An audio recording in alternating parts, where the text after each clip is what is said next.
দিনে দিনে বাড়ছে করোনায় মৃত্যুর সংখ্যা। একদিনে সর্বোচ্চ ৮৩ জনের মৃত্যু। দক্ষিণ আফ্রিকার ধরন ছড়ায় দ্রুত গতিতে। আগে যেখানে একজন ছড়াতো, এখন একজনে ৩ জন, ৩ জন থেকে ৫ জন, ৫ জন থেকে ২৫ জনে ছড়াচ্ছে। এই যে ভেরিয়েন্টটা, এই কিন্তু ১-২ দিনের মধ্যেই ৩০-৪০% লাং ড্যামেজ হয়ে যায়। অক্সিজেনের পরিমাণ খুব বেশি লাগে। ভালো আছেন কোভিড আক্রান্ত বেগম জিয়া। দ্বিতীয় সপ্তাহ ঝুঁকিপূর্ণ হওয়ায় সতর্ক চিকিৎসক দল।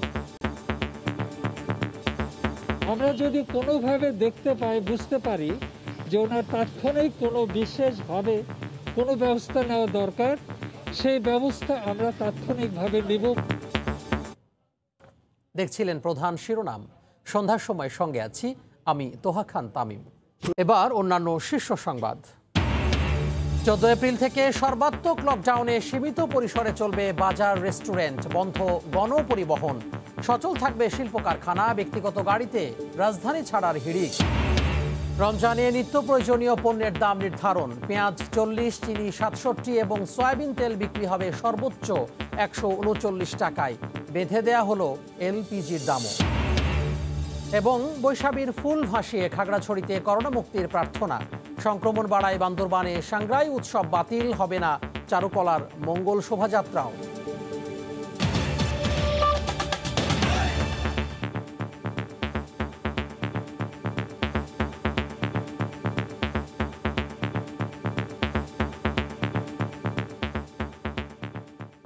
ভালো আছেন করোনা আক্রান্ত বিএনপি চেয়ারপারসন বেগম খালেদা জিয়া।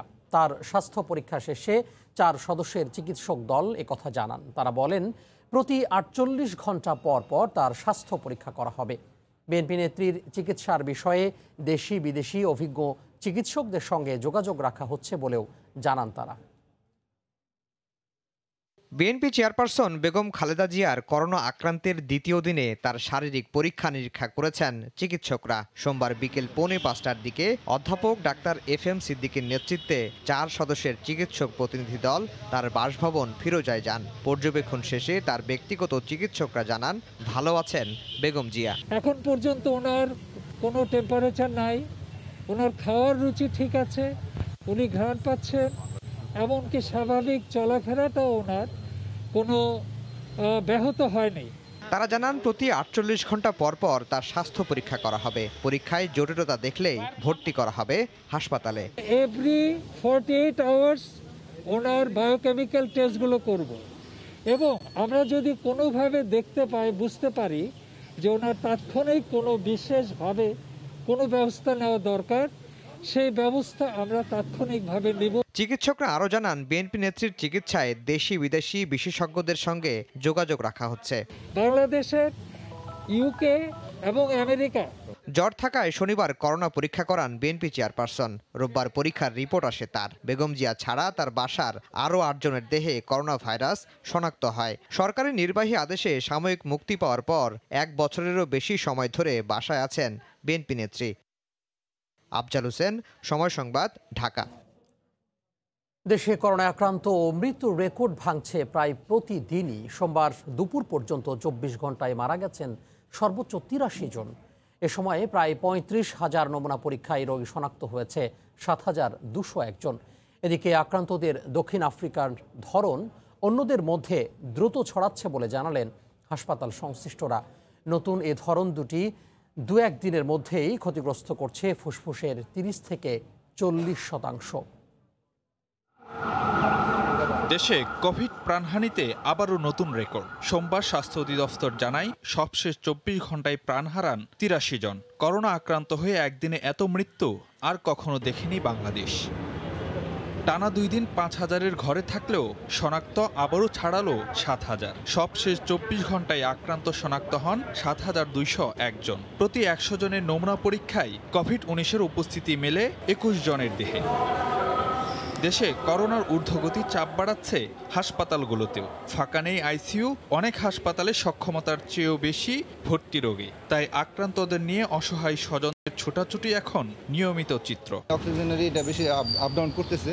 যেভাবে আপনার 100 থাকার কথা, কিন্তু ওনার যদি অক্সিজেন না দিই সেক্ষেত্রে ওনার 70, 75 বা 85 এরকম চলে আসতেছে। হঠাৎ করে তার সে যখন রাতের ওষুধ খেয়ে শুইছে তার শ্বাসকষ্টটা বেড়ে গেছে।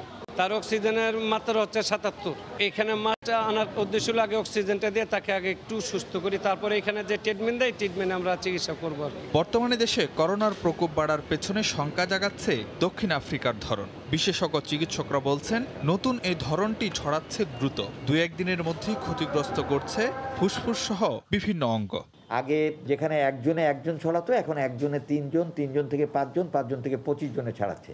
একই বাড়িতে একজন আক্রান্ত হলে দেখা যাচ্ছে সেই বাড়ির সবাই আক্রান্ত হচ্ছে। এই যে ভেরিয়েন্টটা এ কিন্তু ১-২ দিনের মধ্যেই ৩০-৪০% লাং ড্যামেজ হয়ে যায়।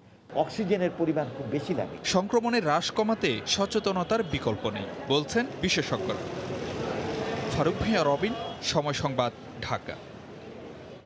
সর্বাত্মক লকডাউনে সীমিত পরিসরে খোলা থাকবে কাঁচা বাজার ও রেস্টুরেন্ট, সচল থাকবে শিল্প কারখানা, বন্ধ থাকবে সব সরকারি বেসরকারি অফিস, চলবে না গণপরিবহন। ১৪ এপ্রিল সকাল ৬টা থেকে কার্যকর হবে সর্বাত্মক এই লকডাউন। জুমা ও তারাবি নামাজের ব্যাপারে সিদ্ধান্ত জানাবে ধর্ম মন্ত্রণালয়।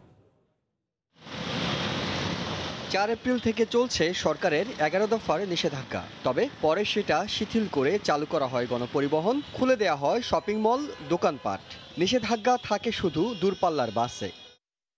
তবে এবার সরকার ঘোষিত নতুন লকডাউনের প্রজ্ঞাপনে এলো বেশ কিছু ক্ষেত্রে কঠোরতা। আগে সীমিত পরিসরে সরকারি বেসরকারি অফিস খোলা থাকলেও এবার বন্ধ থাকবে সব। তবে কর্মস্থল ত্যাগ করতে পারবেন না কেউ। গণপরিবহন, দূরপাল্লার পরিবহন, আন্তজেলা পরিবহনগুলো বন্ধ থাকবে। আমাদের সকল সরকারি বেসরকারি আধা সরকারি স্বায়ত্তশাসিত যে প্রতিষ্ঠানগুলো বন্ধ থাকবে। খোলা থাকবে জরুরি পরিষেবাগুলো যতগুলো আছে। বন্ধ থাকবে সড়ক, নৌ ও আকাশপথ। পণ্য পরিবহন ও উৎপাদন ব্যবস্থাপনার সঙ্গে জড়িত জরুরি সেবা থাকবে খোলা। শিল্প কারখানা খোলা থাকবে, তবে মানতে হবে স্বাস্থ্যবিধি, থাকতে হবে নিজস্ব পরিবহন ব্যবস্থাপনা। বিষয়টি তদারকি করবে শ্রম মন্ত্রণালয়ের টিম। কারখানাগুলো দেশ ও জাতির স্বার্থেই কিন্তু খোলা রাখা হবে। শ্রমিকদের যাতায়াতের বিশেষ করে লক্ষ্য রাখা হয়েছে। শুধু টিকা দিতে যাওয়া ছাড়া বের হওয়া যাবে না ঘর থেকে। রোজায় ইফতার ও সেহরির কথা বিবেচনায় রেখে দুপুর ১২টা থেকে সন্ধ্যা ৭টা এবং রাত ১২টা থেকে ভোর ৬টা পর্যন্ত কেবলমাত্র খাবার সরবরাহ করতে পারবে হোটেল রেস্টুরেন্টগুলো। বর্তমানে খোলা থাকলেও পুরো বন্ধ থাকবে দোকানপাট, শপিং মল। খোলা জায়গায় কাঁচা বাজারে বিক্রি করা যাবে সকাল ৯টা থেকে বিকাল ৩টা পর্যন্ত। প্রজ্ঞাপনে বলা হয়েছে আদালতের বিষয়ে চূড়ান্ত সিদ্ধান্ত জানাবেন সুপ্রিম কোর্ট। এহসান জুয়েল, সময় সংবাদ, ঢাকা। এই মুহূর্তে রাজধানী লালবাগে আছেন রিপোর্টার রাশেদ বাপ্পি। আমরা সরাসরি যুক্ত হব তার সঙ্গে।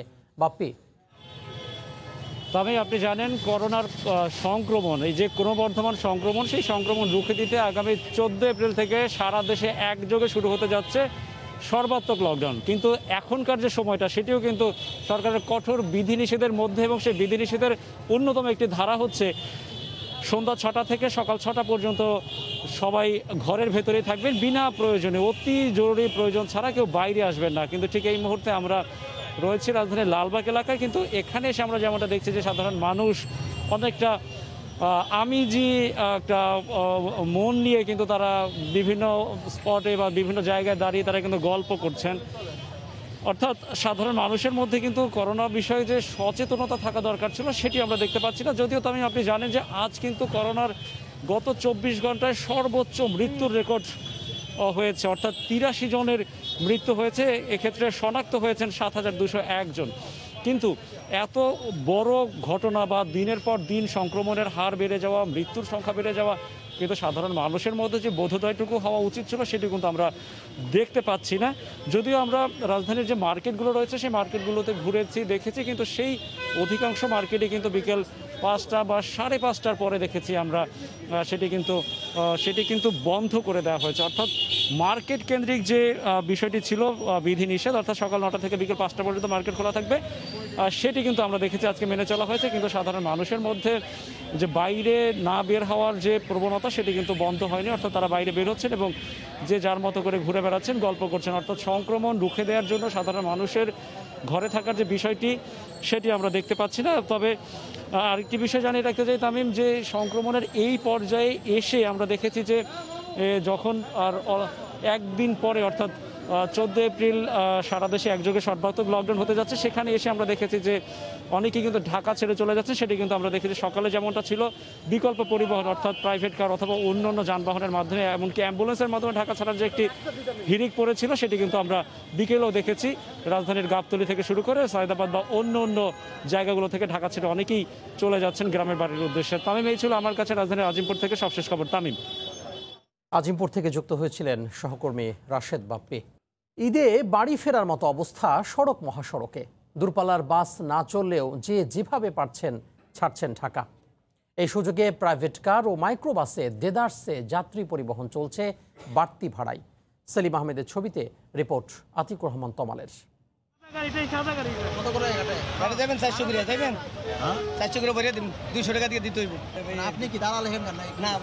যে কোনো প্রাইভেট কার দেখলেই যাত্রীরা প্রশ্ন করছেন যাবেন ভাড়া কত, কেউ বা টাকার বিনিময়ে যাত্রী ম্যানেজ করে দেবার অফার দিচ্ছেন। গণমাধ্যমের গাড়ি বুঝে ক্ষোভ ঝাড়লেন অনেকে। সরকারের কোন ধরনের কিছু তো বুঝলাম না, এটা মানুষের কত হয়রানি করে আসতে আছে। পাচ্ছে না গাড়ি ঘোড়া নাকি? গাড়িরা 500 টাকা না, এখান থেকে বগুড়া গেলে বলে এখন 1500 টাকা হলে। সকাল থেকে গাবতলীতে শত শত মানুষ নেমেছেন রাস্তায়, সবাই ঢাকা ছাড়ছেন, কিন্তু সরকারি আদেশে চলছে না দূরপাল্লার বাস, সেটিও আবার জানেন না অনেকে। এই লকডাউনেতে আমি এখন কোনো দিকে যাইতে পারি না। কাল থেকে আমার একটা কিছু পাই নাই, চট্টগ্রাম থেকে আইছি, জামার পর্যন্ত রাস্তা পর্যন্ত পাই না। সব গাড়ি চলে, শুধু দূর দূরান্ত গাড়ি চললে সমস্যা। সংক্রমণ কি সিএনজি প্রাইভেট কার বেবি রিক্সা দিতে হয় না? 5 জন আসছে আমরা, আমাদেরকে সংক্রমণ হয় নাই। দূরপাল্লার বাসগুলো কিন্তু বন্ধ রয়েছে, কিন্তু সেই সুযোগকে কাজে লাগে কিন্তু প্রাইভেট কার এবং যে মাইক্রোগুলো রয়েছে তারা কিন্তু দ্বিগুণ ভাড়া হাঁকিয়ে তারা কিন্তু লোকজন নিচ্ছেন এবং তারা সবাই আসলে পাটুরিয়া ঘাটের দিকেই রওনা দিয়েছেন। পাটুরিয়া ঘাটে 1000 টাকা চায় না, আমি পাটুরিয়া ঘাটে যাবো না, পাটুরিয়া ঘাটে যাবো না, ইসে ধানমন্ডি যাবো, ধানমন্ডি যাবো। 1000 টাকা করে চাই। এমনকি অ্যাম্বুলেন্সে করেও যাত্রী পরিবহন করা হচ্ছে, নেই স্বাস্থ্যবিধির বালাই। এক গাড়িতে গাদাগাদি করে বসেছেন অনেকেই। যাত্রীদের অভিযোগ, বন্ধ থাকলে সবই বন্ধ থাকা উচিত, শুধু দূরপাল্লার বাস বন্ধ রেখে সংক্রমণ কমানো যাবে না বলে মনে করেন তারা। আতিকুর রহমান তমাল, সময় সংবাদ, ঢাকা। দেশে দেশে শান্তি রক্ষা এখন অনেক চ্যালেঞ্জিং উল্লেখ করে প্রধানমন্ত্রী শেখ হাসিনা বলেছেন, বিশ্বশান্তি সুসংহত করতে বাংলাদেশ প্রতিশ্রুতিবদ্ধ। দুপুরে গণভবন থেকে টাঙ্গাইলে বঙ্গবন্ধু সেনানিবাসে ভার্চুয়ালি যুক্ত হয়ে কথা বলেন প্রধানমন্ত্রী। আগামী দিনে শান্তিরক্ষার সীমাবদ্ধতাগুলো চিহ্নিত করে এগিয়ে যেতে হবে বলেও উল্লেখ করেন তিনি। টাঙ্গাইল থেকে সালাউদ্দিন লিয়ার ক্যামেরায় আরও জানাচ্ছেন দেবাশিস রায়। স্বাধীনতার সুবর্ণ জয়ন্তী ও মুজিব শতবর্ষে যমুনা নদীর পাড়ে কল্পিত এই গ্রামে বহুজাতিক সেনা সদস্যরা শান্তির অগ্রসেনা শিরোনামে অনুশীলন মহড়া শেষ করল। বাংলাদেশ সেনাবাহিনীর এই আয়োজনে অংশ নিয়েছিল ভুটান, শ্রীলঙ্কা, ভারতের মোট 123 জন সেনা সদস্য। বিশ্বের বিরোধপূর্ণ এলাকায় শান্তি ফেরাতে জাতিসংঘের হয়ে যেসব দেশ কাজ করে সেই তালিকায় বাংলাদেশ এক গৌরবের নাম। ভবিষ্যতে সাফল্যের এই ধারা অব্যাহত রাখতে এমন বহুজাতিক যৌথ প্রশিক্ষণ গুরুত্বপূর্ণ ভূমিকা রাখে বলে জানাচ্ছেন সামরিক বিশ্লেষকরা। 8 দিনের এই আয়োজনে শেষ আনুষ্ঠানিকতায় ঢাকা থেকে ভিডিও কনফারেন্সে যোগ দিয়েছিলেন প্রধানমন্ত্রী শেখ হাসিনা। তার উপস্থিতিতেই অনুশীলনে অংশ নেয়া কর্মকর্তাদের সনদ তুলে দেন সেনাপ্রধান জেনারেল আজিজ আহমেদ। প্রধানমন্ত্রী বলেন, বাংলাদেশের শান্তিরক্ষীরা বিশ্বে শান্তি প্রতিষ্ঠার পাশাপাশি ভাবমূর্তিও উজ্জ্বল করছে প্রতিনিয়ত। আমাদের শান্তিরক্ষীগণ যে মিশনেই গেছেন সেখানে জাতিসংঘের পতাকাকে সমুন্নত ও উড্ডীন রাখার পাশাপাশি বাংলাদেশের ভাবমূর্তিও উজ্জ্বল করেছেন। দক্ষতা অর্জনে প্রশিক্ষণের কোনো বিকল্প নেই বলেও জানান প্রধানমন্ত্রী। জাতিসংঘ শান্তিরক্ষা অপারেশনে আগামী দিনের নতুন সংকটগুলো মোকাবেলায় শান্তিরক্ষীদের উপযুক্ত প্রশিক্ষণ ও সরঞ্জামাদি প্রস্তুত করা এখন সময়ের দাবি। সামরিক অনুশীলনে অংশ নেয়া প্রতিবেশী দেশগুলোর সাথে সম্পর্ক আরও দৃঢ় হবে বলেও জানান সরকার প্রধান। আমি সকলকে আন্তরিক ধন্যবাদ জানাচ্ছি। দেবাশিস রায়, সময় সংবাদ, টাঙ্গাইল। সন্ধ্যার সময় আরও থাকছে। 2 ম্যাচের টেস্ট সিরিজ খেলতে শ্রীলঙ্কায় বাংলাদেশ ক্রিকেট দল টিম হয়ে খেলতে পারলেই মিলবে প্রত্যাশার প্রাপ্তি। পেঁয়াজ কেজিতে 40 টাকা, চিনি 67 টাকা এবং সয়াবিন তেল লিটারে 139 টাকা সহ রমজানের প্রয়োজনীয় 41টি পণ্যের যৌক্তিক সর্বোচ্চ খুচরা মূল্য নির্ধারণ করেছে কৃষি বিপণন অধিদপ্তর। বিষয়টি মনিটরিংয়ে ভ্রাম্যমাণ আদালত সহ তদারকি বাড়াচ্ছে 3টি মন্ত্রণালয় এবং 3টি সেবা প্রতিষ্ঠান। তবে যৌথ এ বাজার তদারকিতেও আস্থা রাখতে পারছেন না ক্রেতা বিক্রেতারা। শাতিলা শারমিনের রিপোর্ট, ক্যামেরায় ছিলেন আমিনুর রহমান। আমি আপনাকে বলছিলাম এটা 635 পাওয়া যাবে। একটু কম দামে ঘরে প্রতিদিনের প্রয়োজনীয় পণ্য নিয়ে যেতেই এই দরাদরি। আসছে রমজান, সিন্ডিকেট আর অসাধু ব্যবসায়ীদের দৌরাত্মে নিত্যপণ্যের দাম হু হু করে বাড়ার শঙ্কা মনে। লিমিটেড ইনকামের মধ্যে দিয়ে তো রমজান মাস করার কিছু নাই, তো আমরাই সাফারার বেশি হচ্ছে। 2 টাকা 3 টাকা না, অনেক বেশি, 10 টাকা 12 টাকারও বেশি বেড়ে যাচ্ছে। এমন বাস্তবতাকে সামনে রেখেই কৃষি বিপণন অধিদপ্তর সোমবার সকালে রাজধানীর খামারবাড়িতে সংবাদ সম্মেলন করে 41টি পণ্যের যৌক্তিক মূল্য বেঁধে দেয়। এ সময় তারা জোর দেয় বাজার তদারকিতে। দ্রব্যমূল্য বৃদ্ধির কোনো আশঙ্কা নেই। যদি কোনো রকমের দ্রব্যমূল্য বৃদ্ধির আশঙ্কা করে কোনো অসাধু ব্যবসায়ী, সেক্ষেত্রে আমরা কঠোর মনিটরিংয়ের ব্যবস্থা করব। অতীতের তিক্ত অভিজ্ঞতার কারণে এই কড়াকড়িকেও ইতিবাচক হিসেবে নিতে পারছেন না ক্রেতারা, আর খুচরা বিক্রেতারা দুষছেন সিন্ডিকেটকে। আমরা কিনে আনি বেশি দাম যা, বেশি দাম বেশি, কাস্টমার আবার ঝগড়া করে, কয় না এটা তো গায়ে লাগে, তো আমরা এত টাকা চানকা। লকডাউনে বা রমজানে কি কি আইটেমের বাজার বাড়ে সবই জানা, সেটা আপনি সাপ্লাই ইনশিওর করেন। এদিকে সোমবার দুপুরে এক অনলাইন ব্রিফিংয়ে ভোক্তা পর্যায়ে এলপিজি গ্যাসের নতুন মূল্য নির্ধারণ করে এনার্জি রেগুলেটরি কমিশন। রিটেইলার পয়েন্টে ভোক্তা পর্যায়ে প্রতি 12 কেজি এলপিজির মূসক সহ মূল্য হার 975 টাকা। কেউ বেশি দামে এলপিজি গ্যাস বিক্রি করলে আইনগত ব্যবস্থা নেওয়া হবে বলে জানান কমিশনের চেয়ারম্যান। শাতিলা শারমিন, সময় সংবাদ, ঢাকা। হ্রদের জলে ফুল ভাসিয়ে করোনা মুক্তির প্রার্থনায় খাগড়াছড়িতে বৈশাখীতে অংশ নিল ক্ষুদ্র নৃগোষ্ঠী। এদিকে করোনা সংক্রমণ বাড়ায় বান্দরবানে সাংগ্রাই উৎসব বাতিল করা হয়েছে। জেলা প্রতিনিধিদের পাঠানো তথ্য ছবি নিয়ে রিপোর্ট। পূর্বকোণে ঝলমলে সূর্য ওঠার সাথে সাথে নদী ও হ্রদের তীরে জড়ো হতে থাকেন ক্ষুদ্র নৃগোষ্ঠীর সদস্যরা।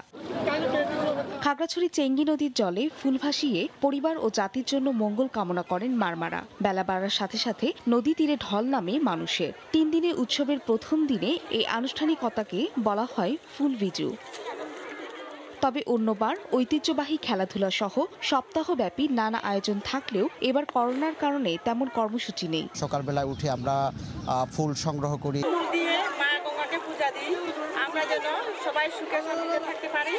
এদিকে করোনা মুক্তির প্রার্থনায় কাপ্তাই হ্রদের পানিতে ফুল ভাসালেন রাঙ্গামাটির চাকমারা। বর্ণিল পোশাকে অংশ নেন আদিবাসী তরুণ তরুণীরা। ভবিষ্যতে করোনা মুক্ত দেশ হয়ে আমরা আরো ভালোভাবে ফুল বিজয়কে উদযাপন করতে চাই। করোনা মহামারী থেকে বিশ্ব থেকে বিদায় নেয় আমরা এই প্রার্থনা করতেছি। ত্রিপুরারা বৈশুক, মারমারা সাংঘাই আর চাকমারা বিজু নামে এই উৎসব পালন করেন। ফাহরিয়া ফারজানা, সময় সংবাদ। এদিকে বাতিল করা হয়েছে পহেলা বৈশাখ চারুকলার মঙ্গল শোভাযাত্রাও। বিকেলে ঢাকা বিশ্ববিদ্যালয় থেকে পাঠানো এক বিজ্ঞপ্তিতে কথা জানানো হয়, কোভিড-19 এবং লকডাউন বিবেচনা করে বাংলা নববর্ষ উপলক্ষে ঢাকা বিশ্ববিদ্যালয় ক্যাম্পাসে সশরীরে কোনো মঙ্গল শোভাযাত্রা করা হবে না। তবে প্রতীকী কর্মসূচি হিসেবে চারুকলা অনুষদের শিল্পীদের তৈরি বিভিন্ন মুখোশ ও প্রতীক ইলেকট্রনিক মিডিয়ায় প্রদর্শন ও সম্প্রচারের উদ্যোগ নেওয়া হবে। এছাড়া বাংলা নববর্ষ উপলক্ষে এবছর ঢাকা বিশ্ববিদ্যালয় ক্যাম্পাসে কোনো ধরনের মেলা, সাংস্কৃতিক অনুষ্ঠান ও গণজামায়াতও করা যাবে না। মালিকপক্ষের দাবি মেনে অবশেষে পোশাক কারখানা খোলা রেখেই সর্বাত্মক লকডাউনের প্রজ্ঞাপন জারি করেছে সরকার। তবে তাতে শর্ত জুড়ে দিয়ে জনপ্রশাসন মন্ত্রণালয় বলছে সব শ্রমিককে আনা নেয়া করতে হবে কারখানার নিজস্ব পরিবহনে। এই সিদ্ধান্তকে স্বাগত জানিয়ে সরকারি নির্দেশ কঠোরভাবে মানা হবে বলে নিশ্চয়তা দিয়েছেন মালিকপক্ষ। রিপোর্ট জুবাইর ফয়সালের। নতুন করে করোনার প্রকোপে বিপর্যস্ত দেশ, পরিস্থিতি সামাল দিতে সরকার তাই আবারও হাঁটছে কঠোর লকডাউনের পথেই। এর মধ্যেই নানা মহলের আলোচনায় এসেছে শ্রমঘন পোশাক খাত চালু থাকবে কিনা সেটি। যদিও সোমবার জারি করা প্রজ্ঞাপনে জনপ্রশাসন মন্ত্রণালয় জানিয়েছে নিজস্ব পরিবহনে শ্রমিক আনা নেয়ার শর্তে চালু থাকবে কারখানা। জনগণের গাড়িতে যাওয়া আসা হয়, এখন ওর মধ্যে অনেক রকমের মানুষ থাকে, অনেক জায়গা থেকে আসে। যারা অফিস স্টাফ আছে তাদের জন্য গাড়ি আছে, আমাদের সাধারণ শ্রমিকের কোনো গাড়ি নেই। জীবন আর জীবিকার প্রয়োজনেই সংক্রমণের ঊর্ধ্বগতির মধ্যেই কারখানা চালু রাখার দাবি জানিয়ে আসছিল বিজিএমইএ। তা পূরণ হওয়ায় স্বস্তি প্রকাশ করে মালিকপক্ষের আশ্বাস, কঠোরভাবে মানা হবে নির্দেশনা। চ্যালেঞ্জ মোকাবেলা করতে হয়। আমি মনে করি এই কঠিন সময়ে আমাদের শিল্প মালিকরা এই স্বাস্থ্যবিধি মেনে শ্রমিকদের যাতায়াতের ব্যবস্থাটুকু করতে পারবেন। অনুরোধ করব আমাদের মালিকদেরকে যে কঠোরভাবে তারা স্বাস্থ্যবিধি যেন মেনে ফ্যাক্টরি চালু করে, কোনো মতে অর্ডারগুলোকে আমরা এক্সিকিউট করি। তবে শুধু পরিবহন নিশ্চিতেই সমাধান দেখছেন না জনস্বাস্থ্য বিশেষজ্ঞরা। যদি সেই প্রতিষ্ঠানগুলো তারা তাদের শ্রমিক কর্মচারীরা একটা কোয়ারেন্টাইনের মতো তারা একটা নির্দিষ্ট জায়গায় সীমাবদ্ধ থাকেন, তবে উদ্দেশ্য থাকবে সর্বাধিক সংখ্যক এলাকা নিয়ন্ত্রণের আওতায় আনা উচিত। 14 এপ্রিল ভোর থেকে 21 এপ্রিল মধ্যরাত পর্যন্ত জারি করা নির্দেশনাগুলো পোশাক শিল্পে মানা হচ্ছে কিনা তা কড়া নজরদারির হুঁশিয়ারিও দিয়েছে সরকার। জুবায়ের ফয়সাল, সময় সংবাদ, ঢাকা।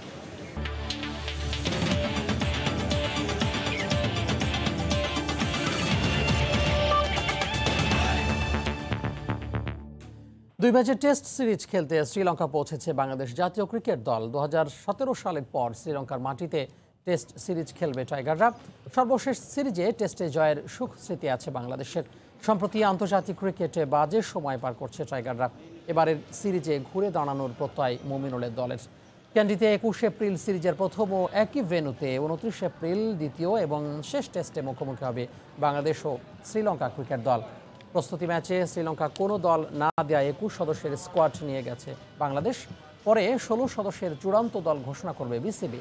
বাদে সময় পেছনে ফেলে এই সিরিজে ছন্দে ফেরার সংকল্প টিম লিডার খালেদ মাহমুদ সুজনের। এ পর্যায়ে শীর্ষ সংবাদগুলো জানিয়ে দিব আরও একবার।